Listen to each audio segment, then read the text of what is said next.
The sensational ASAP 2012, and I want to greet my my niece Leslie Martinez, a belated happy birthday. And happy birthday, Leslie, we love you. And don't forget tonight at 9:30 it's X Factor Philippines once more dito sa ABS-CBN. Di ba? Tagulan na ngayon, di ba? Yes, yes. Napansin ko today na talagang umuulan sa dami ng mga surprises. Yes, at may surprise si Nikki. Surprise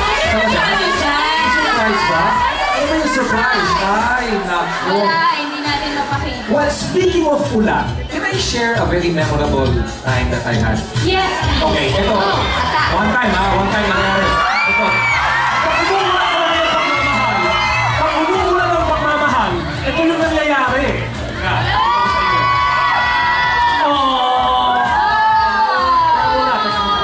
Wait. Para naman may memorable story tayo. Para sa, dahil ngayon, takulan na, can we have everybody just say one thing? It's easy, just goes, wait. 1, 2, 3. I felt that. Thank you, baby. Thank you. Hi, guys. Welcome back to ASAP 2012. Okay, My name is Billy. Hi, Billy. I've been gone for a long time. Yes. Too long. And nandito ulit ako. Hi, Nikki.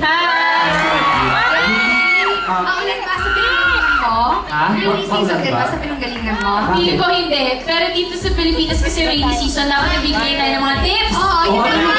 Ngayon Ano pa. ang tips mo? Kasi ang bilis sumexy si Billy. Kailangan mag-workout. Yan ang tips. Yes, kailangan huwag magkasakit. Lots of vitamins. Yan ang tips sa rainy season. Okay, meron ba kayong tips? Okay. Ang tip ko, meron kayo ng X Factor tonight after Sarah G. Tips sa pagwalan. At may X Factor din sa Step by Step. We'll give us more tips to survive the rainy season. Together with the G-Force and XP Jensen, ito ang ibig namin sabihin tungkol sa tips pagtagulan. Check this out. Watch this. Nagsayawan na sa dance school. Naghatawa na sa dance U.